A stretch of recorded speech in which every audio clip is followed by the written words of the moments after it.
Record. There's a part 2 to this video because we were going shopping and unfortunately I forgot to carry on with it. So part 2 to the video, if you see part 1, you'll know that I'm kind of talking about the volunteering aspects and also I finish off with talking about when I worked at Henshaw's doing an IT work placement, which was an on-campus one. And we changed server tapes and stuff. And I kind of liked that work, I liked that on-campus work placement. I also did cleaning. I know this is a very sort of a boring one, but I used to clean the phones and the screens. Well, we stopped cleaning the screens. We cleaned the keyboards because at the time they were flat screens, plasma screens, and if you put water near them, it affects the crystals inside the screens. Now, the newer computer monitors you can actually clean them. It doesn't really affect the crystals. It weakens them, but it's not as bad. But I think as volunteering comes into it, I think also I've tried doing what I can,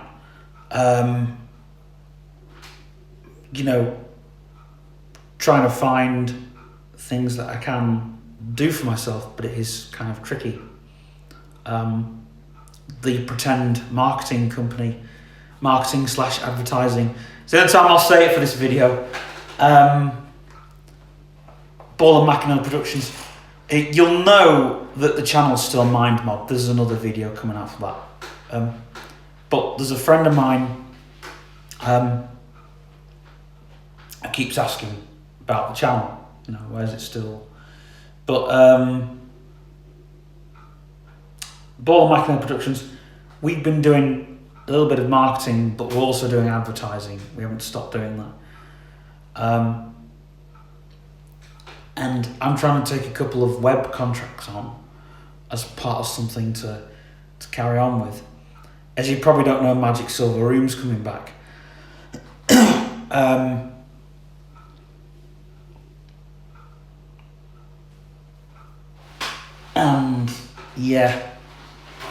And the YouTube's been a bit of a bitch to do because you do everything from your phone and it looks like you're on your phone all the time, which you are. I mean, when we're doing the social media, we only do it like 2 days for work. But I don't know, it's not the same, is it? I find that some people can be really choosy, they can be really, really, really choosy on who they want to work with or who they want working with them. I've tried asking my sisters if I could do some work for them and asking them if I could have some iTunes vouchers or Amazon vouchers for it, because then I could buy myself some apps or audiobooks, because I'm planning on going using Audible and stuff, and there are some things I do want, but that's the whole thing of it. I don't need a laptop or a work machine. The machine that I use for everything is the MacBook Pro. The machine that I use for just the Ball and Mackinell production stuff is the Ubuntu machine, but it's also become the Ubuntu machine has also become a bit of a store cupboard, because there's things I can't keep on my Mac and I kind of want to keep hold of. So I've just kind of stuck them on the Ubuntu machine. I'm really hoping to just get some work in somewhere, some voluntary work. At least I'm doing something. I'm not, I miss doing the radio work, I've got to be honest. I miss doing it. I don't know. I miss being like the DJ Megatron side. That's another thing as well. I don't know what's going to go on with that work. With Generation. How we're going to raise. We don't actually need the venue itself doesn't actually need the money, but I think we could at least get back going doing that at some point. It needs some proper management behind it. A lot of people say you should go around care homes DJing, which I wouldn't mind doing. The only problem with that is, again, it's going backward. I feel it's going backward.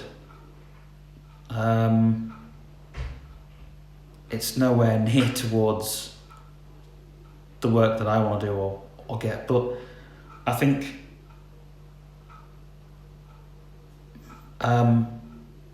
if we could go around, I did want to do a mobile disco at some point, but I need a way of how am I going to plug in and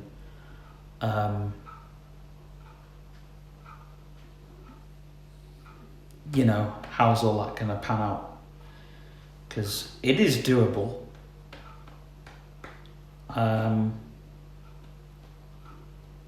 Because one of my plans was to have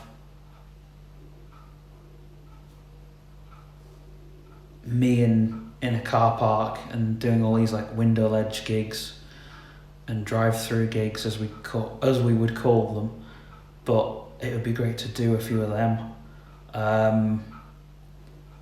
People's back gardens, people's driveways.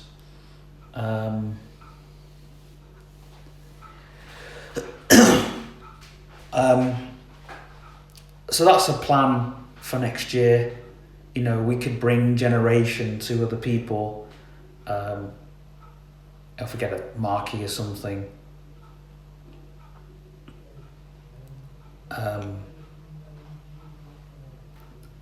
But as well, I just feel like, I don't know,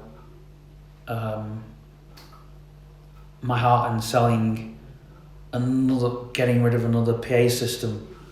My stepdad's got my Stag speakers, but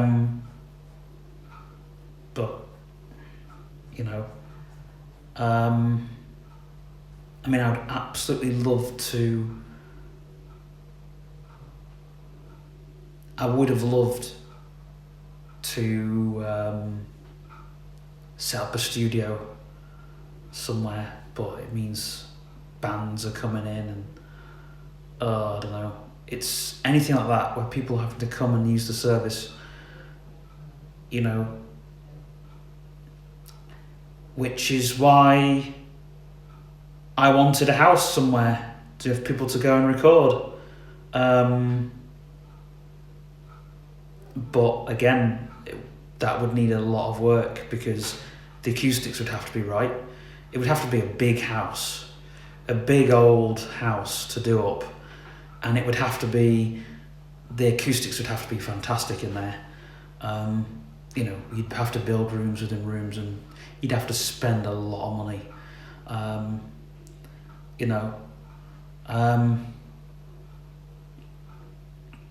Because I know I'm looking for somewhere to record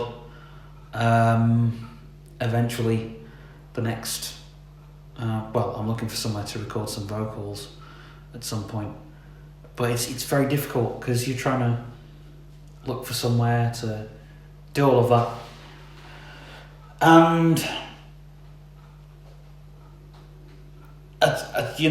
I think my stepdad Jim had the idea of me performing around all the care homes. The problem with that is though I don't know, and the issue of having getting tested every time, and then there's safeguarding plans. I know some care homes will be alright, but I don't know. I could go to Rosebank and perform pretty well, and that that would be a hop, skip, and a jump to go there. But it's other places.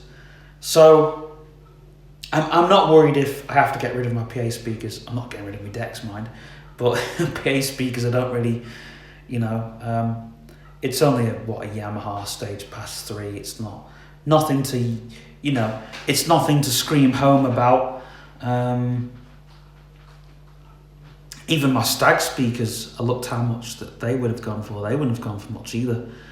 I mean, they're a reliable thing, and Yamaha, the Stage Pass 3, that was a reliable system for what I got. Disco lights, I probably might sell them somewhere down the line, because if I need lights, I might just lease out some lights, rent some lights, if I need lights, because really, it's a pain in the arse, if someone's got a car, if you're going to discos, and I've noticed, like, people have cars and they say, oh yeah, we'll do it, right? Yeah, we'll do it. It's fine, no problem. We'll pick you up and take you there. And since my roadie, who I won't name names, she's still in the thing. I need to speak to her at some point. Of giving her another role.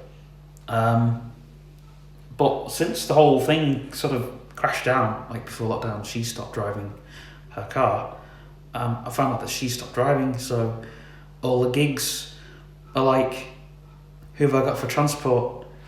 Now, I did ask another friend who, again, I won't name names, and she's brilliant at driving, but she's a bit worried about parking. But she was like, oh yeah, I'll take your stuff, it's fine. But it's like, people get overwhelmed, because you think, oh great, they've got a car. And then you load the car up, and it's like, really? Like, my sister was one of these people. I've got to name and shame people. My sister Anne had an Audi A1 at the time, and it was a really small boot. And I was like, yeah, I'll pick you up from your venue. It's like, okay, you can pick me up, brilliant. And it's like, I thought we were just picking you up. Well, you said you'd pick me up, no problem. And this is the thing. If people say it, like, if I say to somebody, and this is right now, I'm very, very picky. I don't really like just a random person taking me, because they're very iffy about how much gear's going in their car.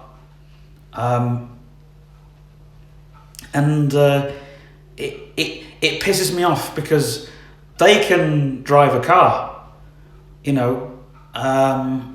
can drive a car. Now, my other friend who drove a car, I did give him some petrol money, and it took me a while. I gave him some other stuff as well. I even chucked in a few CDs and stuff, went the extra mile, and stuff. But I just couldn't thank him enough, because he went the extra mile, and I mean the extra mile. And so, but what I'm saying is, other people that don't go the extra mile, it's like, I didn't think you were putting this much stuff into the car. And you're thinking, well, you shouldn't have said yes.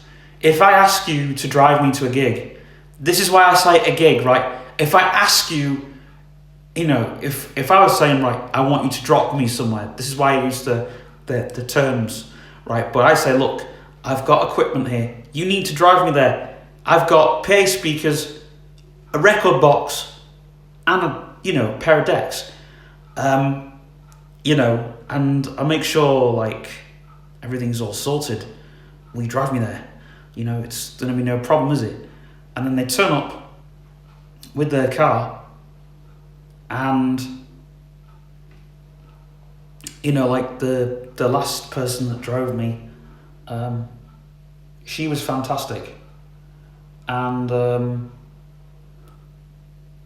I got her a box of chocolates, because I don't think I had enough money at the time, but I got her a box of chocolates.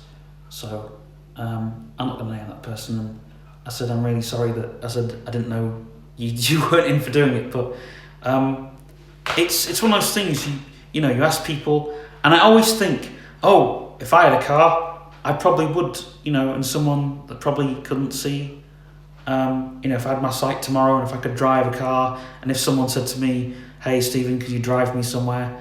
I can't see, I need you to, run me with some equipment. I'd be like, yeah, sure. But I'd be like, my car isn't that big, so how much gear are we taking? What are we talking? Maybe it might be a back and forth journey. But I don't need a van. I've not got a ridiculous amount of gear, and really it looks overwhelming. Seeing somebody turn up with a van. But as long as you can fit the stuff in, this is why I always go for. This is why I sort of downsized with my gear, because I wasn't doing much to have, need that much. And even with the lights, even when, you put lights in or whatever, it's still not, you don't need to have that much in. Yes, it's great if you've got a big car, because it means you can put a few things extra in, but really when you gauge it, you can, you can get away with fitting some of the stuff on the back seat. Anyway, dearie me, this has gone from being a video talking about one thing to a video talking about something else. So I kind of go in a bit more depth, but getting back to the whole voluntary thing, like the McGull Radio guys, they've had a lot of issues, I think, with me whinging to them, like I said in the first video, and me coming back to them going, really, like, you should get somebody with the time. And it's like, well, a lot of people work, and it's something I understand. I understand that people have got their own baggage. I'm politely putting it that way. It's not like you can just go, for a few hours and prep the show, and nobody wants to do it. I've asked kindly, in the kindest of ways, and I really don't want to say what I'm going to say next, so I'm not going to say it next, because I don't know if it's going to happen, but I feel like I'd wanted to address the post on Facebook, because I know a few people have been probably upset by it, which is why I've made this video. In fact, I made the first video, and now I've made the second video. I've done like a part 2, but I just think, something needs to be done, because going back to the whole thing, like Ball and Mackinnon Productions, if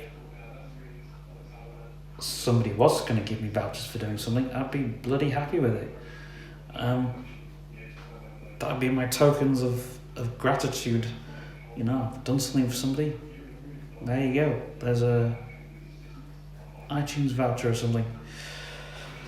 I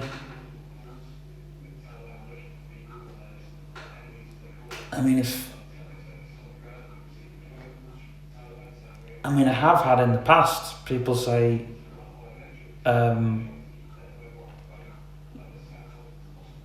because you've done so well with this work here, here's a USB pen drive or something.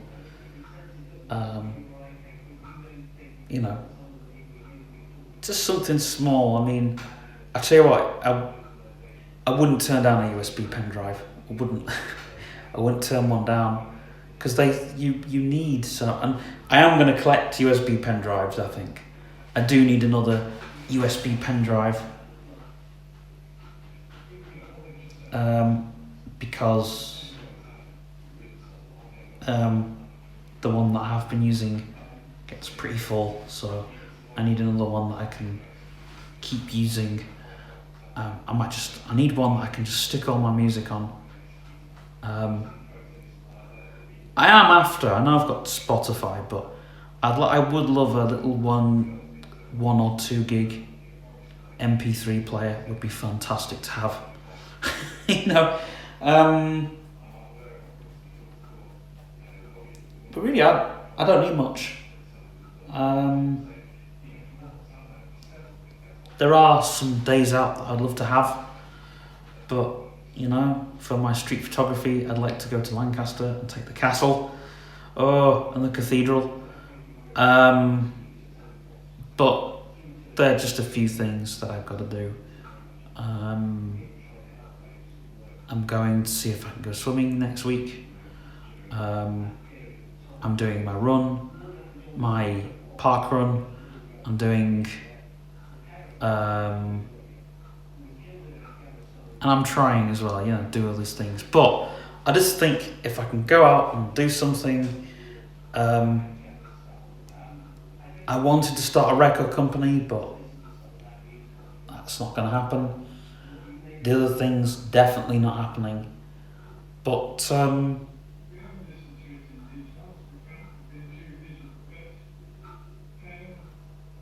you know, I have other things that are in the pipeline.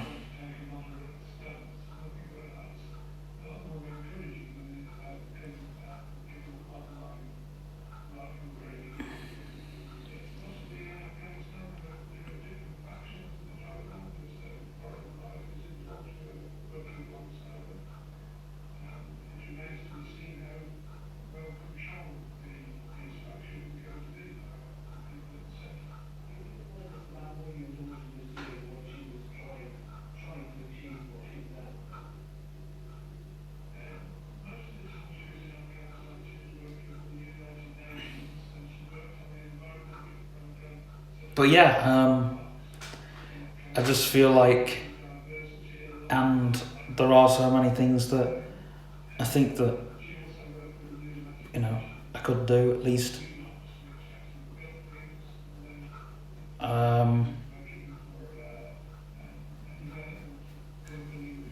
But it's just, I don't know. I am missing a radio studio. But I'm not missing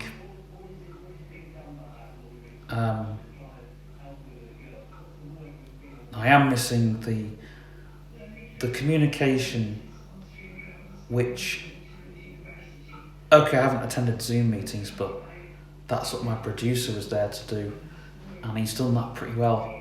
But really, when, you know, what's the point of giving them my phone number, which they have, and whatever else that they have, you know, where's all my information logged? What information do they have? You know, and they've obviously got Mummy's number as well, but they've not tried to contact me or Mummy. And this is where things could definitely change, which I really don't want, but if what happens, happens. But I just don't want to leave on any bad terms. And this is what I want to say as well, because I've really, really enjoyed the time that I've had at McGill Radio, and I've never wanted to walk out that door. For me, it was a place to go. It was the reason I did there, because it was, you know, going there, you know, you go into a place of work, or for me it was a place of worship, and you go in there, and for me, I was working with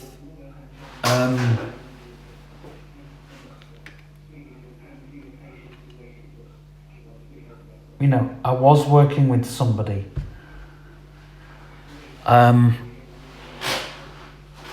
week in, week out, and we worked fantastically together.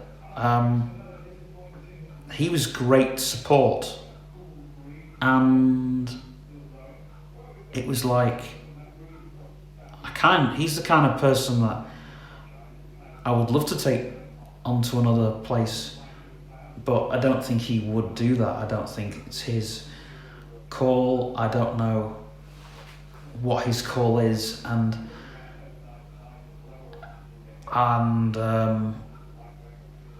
I really don't know. But it's sad because I've worked with him for 4 years. Let's see, we worked 2016. He came in the studio with me in 2016.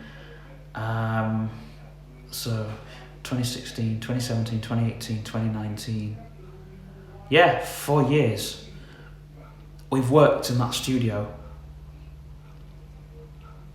And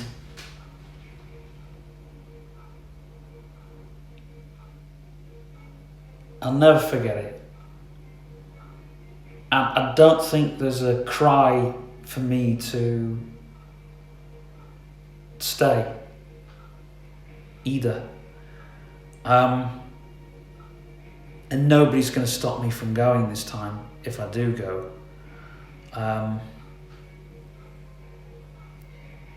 Because they would have tried to get hold of me, and it's tricky. You know, there's not been there's been nobody to sit me down and figure anything out like there was before. So it's been difficult. And it's that difficultness that's kind of... there are barriers in the way. And if you took them barriers away, I'd be able to do what I wanted to do. I'd be able to do my show. I'd be able to do all that. But because the barriers are in the way, means that I can't do it, and it frustrates me ever so much. I don't know, I feel like I'm trying to communicate and I'm being ignored by so many people, and it does hurt, it hurts. It's if people want to work with me, they've got to understand there's other issues as well. But I think with me it's very different.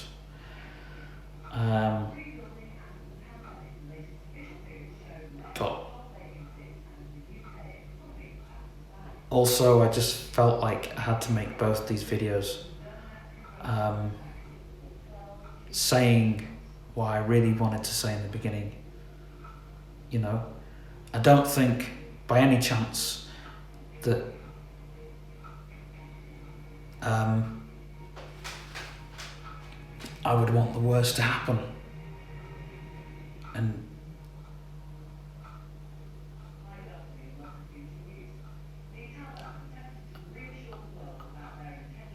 I'm sure that's the way it's going for them too. I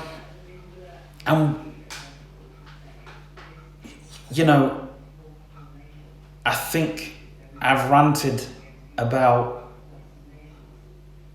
paid work in the past. I've ranted about getting a job in the past. I've ranted about what I've not ranted about is the fact that the place you love, the place you go and the place you love becomes the place that you don't love in the end. It becomes a place that you don't want to be One in. Notification. YouTube. Now. Kevin Chapman. Sometimes things just don't go to it becomes a place where you don't want to you don't want to be there, or you don't want to work for them anymore. I'm going to end this video on something slightly more positive, because the company, my pretend company, my fictitious company, Ball and McNeil Productions, it's a great company. I've really, I enjoyed it. I turned things around in the office. We were no longer this company that just did online stuff. We started doing other stuff. And since then, we've had so much work to do. And even though we've still got online work, we've got people we do the stuff for them online. YouTube. 1 minute ago. Kevin Chapman. Sometimes things just don't go to view. I even did some work for people, you know, over a mailbox. I recorded something for somebody. I stuck it in their mailbox, and I'm in that person's YouTube video.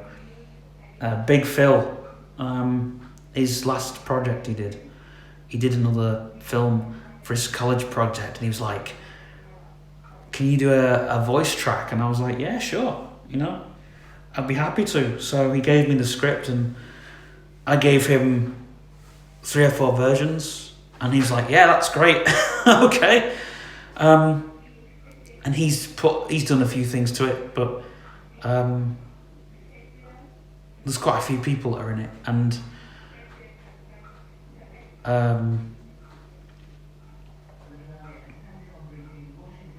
we worked with each other for a good spell. But I think that was the thing, and I thought maybe, just maybe, McGill Radio might do that or something, but then that didn't happen. But you know, I do look at my notifications every time, seeing, has somebody mailed me something? Can I mail them something? Never happens. So, but Ball and McInerney Productions is a brilliant marketing company. We do advertising as well. We got a beer festival to advertise. I think 2 beer festivals we've got to advertise, and we got other bits and pieces too.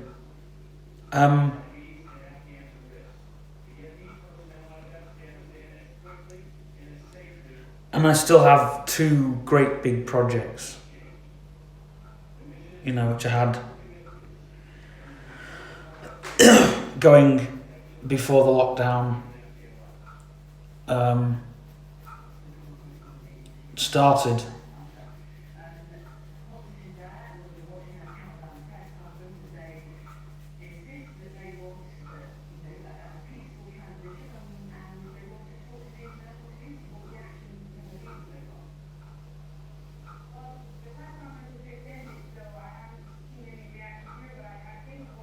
Anyway, I'm going to finish this video there, otherwise it becomes a really, really long video. And I'll do one that's a bit more positive next time, I do promise.